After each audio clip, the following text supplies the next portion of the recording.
Can you hear me now? First of all, shout out to Crystal in the comments for letting me know that the audio wasn't coming through. I appreciate you, sis. All right. So, if this is your first time here, welcome. My name is Mo James. I am a certified confidence coach and founder of Confidence Coaching for Her. Here we have conversations among women all about our journeys of self discovery, personal growth, and the process of redesigning our lives so that we get to reflect and we get to show up with the confidence that we carry every single day. So, I want to talk to you today in this conversation about evolution, the process of evolution. And and I want to break this down because I think sometimes we forget that because everything else in life is cyclical, everything else in life is a journey. We see, the seasons change and things die and new things grow and we see the circle of life happen all the time, but we sometimes forget that we are also a part of that cycle, that our life expands and reveals itself in a process as well. So I want to talk about what that process can look like so that we don't get the misconception that this journey is a one and done, or so we don't get the misconception that uh, we stop at any particular level and just stop. Because we don't. Every single day that we wake up, every single day that we have breath is an opportunity, I believe, to discover ourselves just a little bit more. um, and again, I want to talk about these 5 steps in this process so that, one, we would know where we are in our own journeys, and so that we don't think that we are messing up or we're doing the wrong thing. But as long as we are moving through the process, we're moving through the journey, we're good to go. So um, let's talk about the journey. The journey is messy. I've been having this messy conversation, the messy middle conversation, for a while, recently, especially, just because it is something that I believe trips us up sometimes because we look at other people, we observe other people's lives, we observe what other people show on social media and what they tell us, but we observe those things and we decide that their maybe we make up in our minds that their journey happened like this, that their evolution happened in a snap. And so when we find ourselves dealing with challenges and setbacks and things like that, we think something is wrong with us because we're not having the conversation about the messy middle. We're not talking about the way that this thing unfolds itself, and the way that the we're not talking about the mindset that we need to prepare us to move through the journey. So I want to break down these 5 steps. And what's interesting about these steps is many of you, I'd be willing to bet that many of you have heard these steps before. If you've worked in corporate or you've worked in a team environment, you've probably heard these steps before.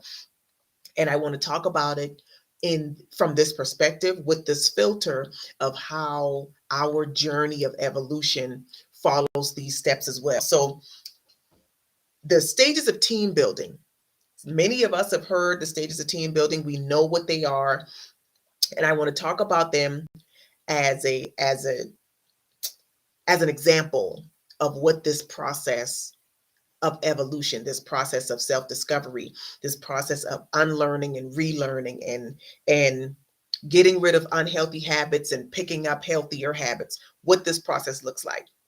The first stage in the team building process is forming, right? And when we think about forming as it relates to our evolution, we think about how in the beginning we get really excited about the new thing. We're like, girl, I just bought this new book. Oh, girl, I watched this video. You need to watch it. Like we're really excited. We're having all of these good feelings, all of these warm feelings, all of this fire and this excitement that's in our belly about what we're learning about ourselves, how we're starting to look at things differently, how we imagine the potential and what the other side of the process is going to look like. We get really excited. That's the first stage, is the forming of it. We start to get curious about what we're learning, and then we start consuming everything. Anything and everything that we could find. We're collecting it and we're writing in our journals and we're reading books, and maybe we're going to events and we're signing up for things. We're doing all of these things, right? Because we're excited. We're forming the new vision that we are picking up for our lives is starting to form. That's phase one. We get really excited.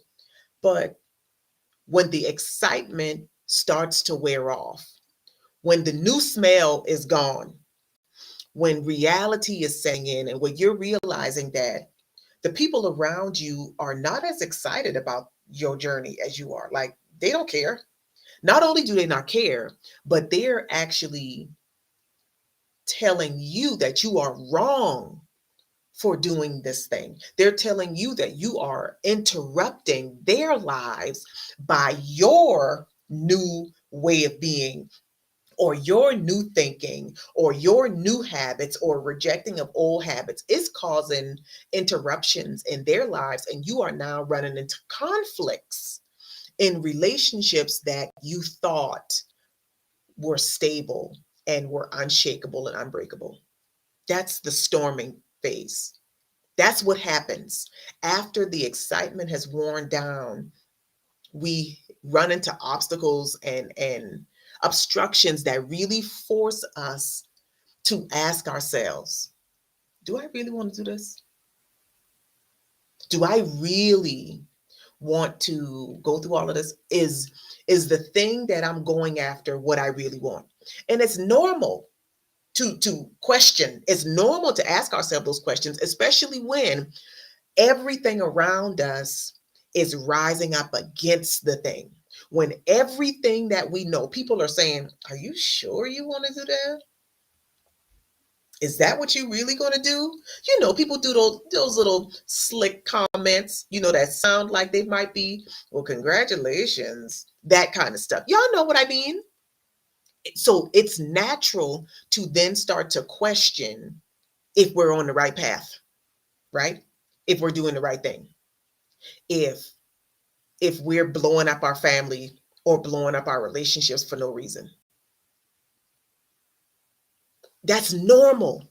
It's normal to question. It's normal to think, what am I doing? What have I done? Is the thing that I'm going after what I really want? Crystal said, this trips me up the most. This trips us all up. That's why I want to have this conversation. I shared in our community, Confident Women Do It Better, a couple of days ago, that especially when we're doing something new to change our own lives and we deal with backlash, and I'm saying we because I have dealt with this. Listen, sometimes that backlash can be so swift and can cut so deeply, right? It hurts. It hurts. And because it hurts, it forces us to think we've made a mistake. I know I did. I thought I messed that up because the backlash is so loud and it's so like you feel like, okay, never mind. Like we can just go back to the way things were. Never mind. Instead of us thinking that we're wrong, what if that backlash, one, is revealing to us that the relationships that we thought were unshakable and unbreakable actually were false. We had an idea of what those relationships were like. And because we changed or we shifted a little bit, the entire relationships crumbled. We took a brick out of the wall and the whole house fell down. What if that was an indicator that what we thought we were in was false. And then what if the whole situation is an invitation for us to trust ourselves a little bit more? Because the storms are going to come. The storms will come. Sometimes those storms come from places that we would have never expected, from places that really disappoint and hurt us. All of those things can be true. And what if you are also making the right choice for yourself? What if? That's storming. That's the part we don't often will talk about, that part, the storming part. So the next phase in this stages of team building, because that's what we're following, stages of team building, is the norming, right? So after the storm, what happens after a storm passes?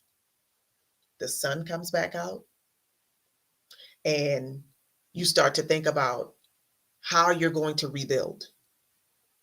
You take an assessment of the damage that has been caused and you start to make plans for the future.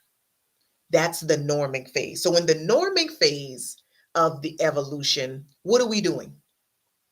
We're figuring out how to balance this push and pull of the journey. We're figuring out how to not get discouraged when we take 3 steps forward and 2.5 steps back.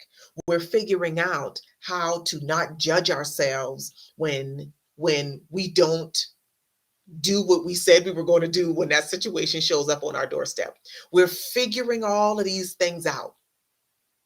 And maybe we're not yet seeing the results that we want.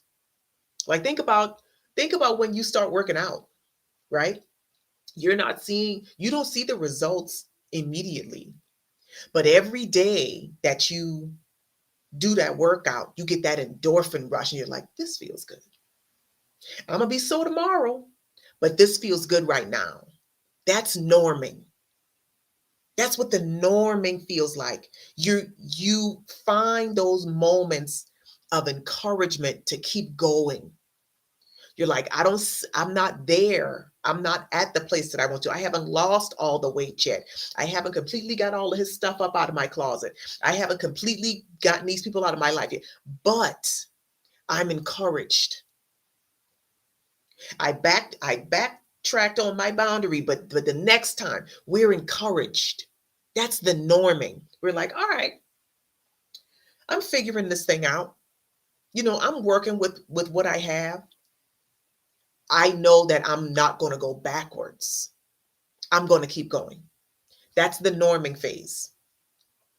Step 4, phase 4 in this process is performing. Now, if we were talking about a team, this is where you got your 5 men on the court and they shoot. Boom, boom, boom. They passing, they dribbling, they putting them up and getting them down. That's what the norming looks like. Performing. It's you are functioning. You are practicing radical acceptance of yourself. You're like, what? Yeah, sometimes I can be a little bit petty, but that's okay. That's me.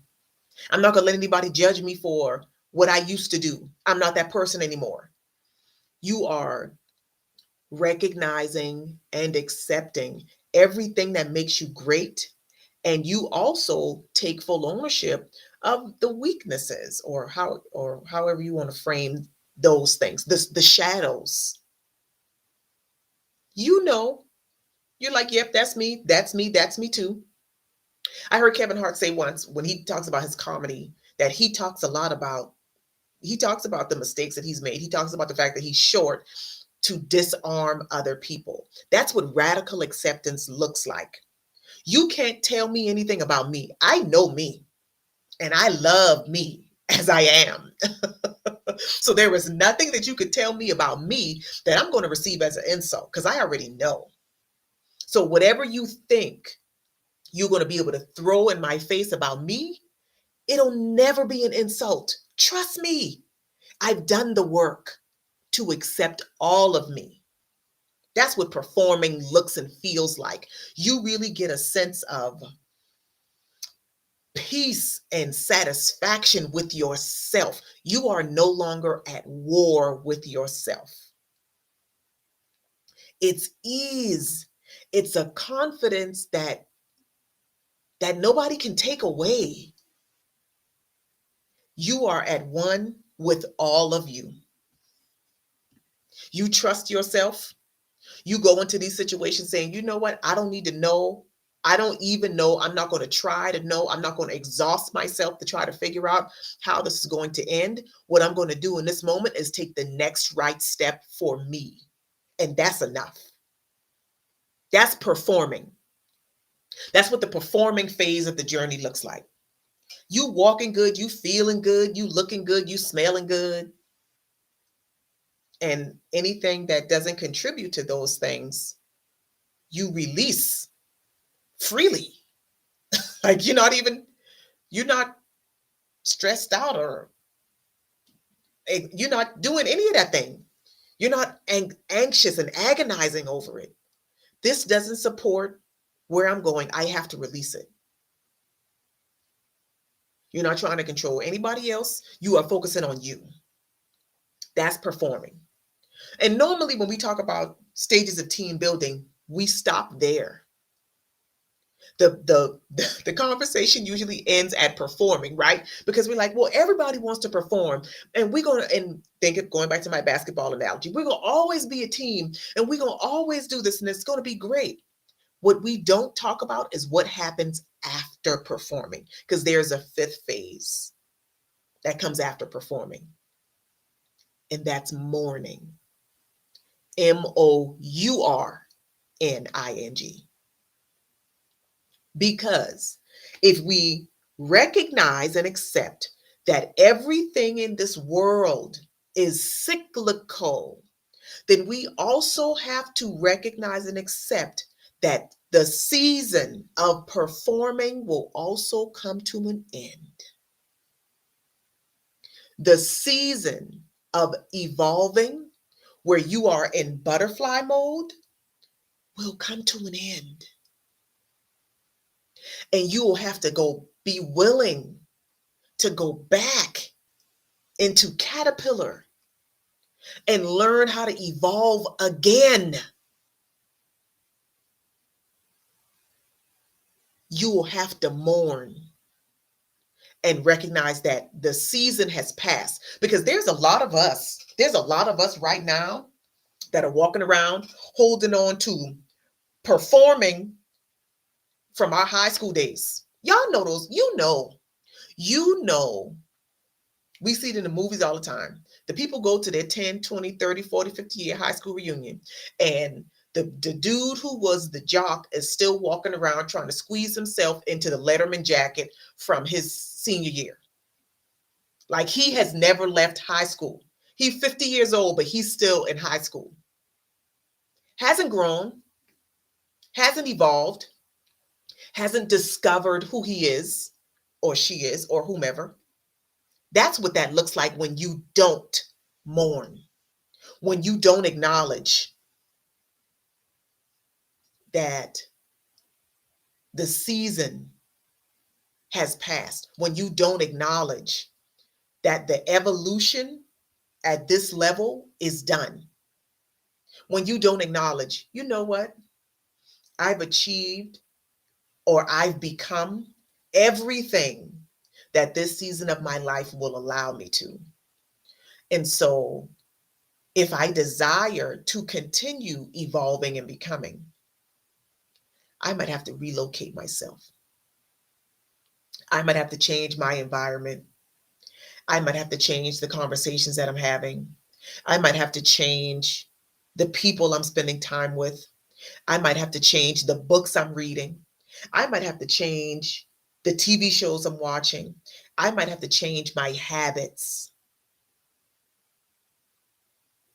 Because this season has given me everything that it was designed to give me.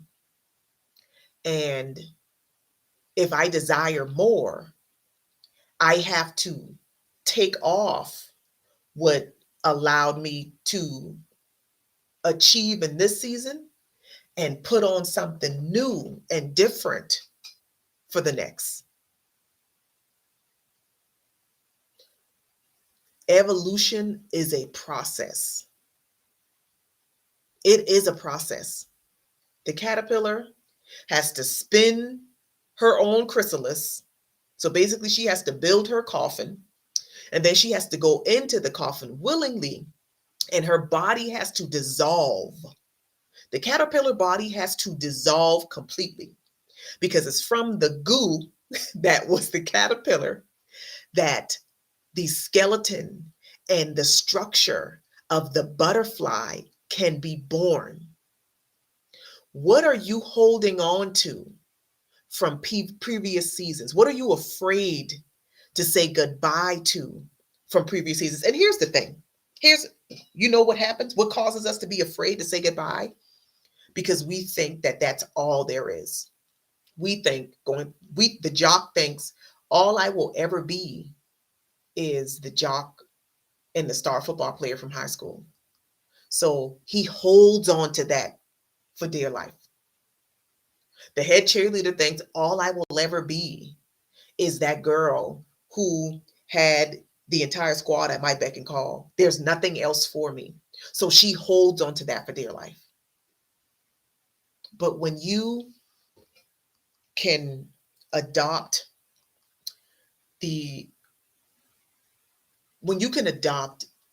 confidence-centered thinking, you know that there's always more. You know that life will always be trying to teach you something. You know how to recognize when a season is up. And even though you may not know what's coming in the next season, you're willing to go into it because you know that whatever happens, you can trust yourself enough to be able to handle the outcome. So, 5 stages of evolution, this process. The process follows the same team building process that many of you probably already are very familiar with: forming, storming, norming, performing, and mourning. And then it starts all over again. That's what happens. That's what a cycle is. It starts all over again. So here's the thing. When we think about teams, whether it's a sports team or a team in the workplace, when you think about teams and how teams are designed to function, the teammates support each other. They fill in the gaps for each other, right? During the times of winning and in the times of losing. So what if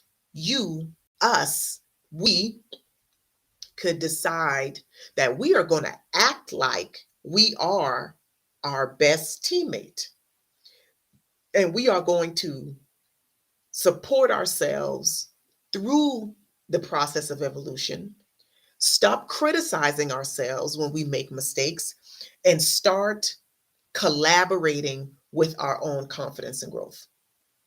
What if we could do that? What if we could go through this process taking full ownership of everything, the entire process, not letting fear keep us stuck in one phase or another, not assuming or believing the lie that there is nothing else that life has to offer us, but really getting into flow and being open and saying yes to ourselves. We say no to ourselves so much. And we say no at the times when we know deep down we need to be saying yes, and vice versa. We talk ourselves out of the things that we know we're supposed to say yes to. And then we say yes to things that we know don't mean us any good.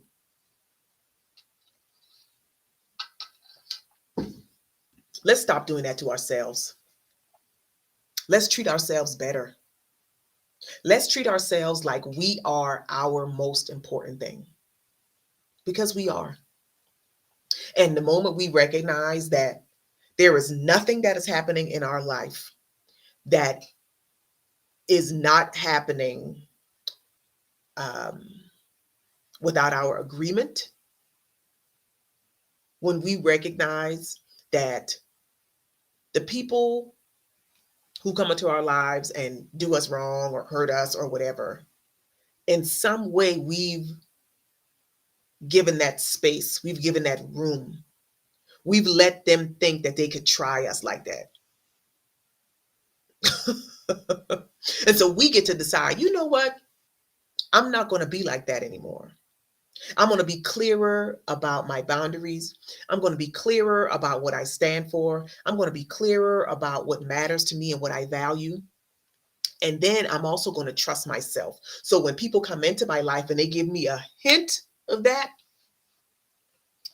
I can have the difficult conversation that's either going to let them know that I'm not the one, or going to make it clear that I'm going to look out and advocate for myself. And if they want to continue to be in relationship, they can trust that I'll do the same thing for them. There's so much power in that. There's so much peace in that. And I just don't want to do anything anymore that requires me to be anxious and trying to predict the future. I'm done with that. I'm done with that. And you should be too. You should be too. So I appreciate y'all for tuning in. Let me know if you're watching this and you're not scared. Let me know where you think you are, what phase of the journey you think you're in right now. What phase you think you're in right now. I would probably say I'm in norming, only because I just came out of some serious disruptions and storms in my life with, family members passing. My dad passed away a couple of months ago. So I'm moving out of storming and finding my way into norming, knowing what's coming next. But it's okay. I can trust me. You can trust you. So I thank you all so much for tuning in. I hope this conversation has been helpful. I hope you have an opportunity to examine your own life and to look at your own patterns and habits and ways of being, and figure out how you can be the thermostat that changes the temperature in your everything. Because you are the thermostat. You just have to empower yourself to change the temperature. So I'm getting out of here. Thank y'all so much for tuning in. I will catch you later.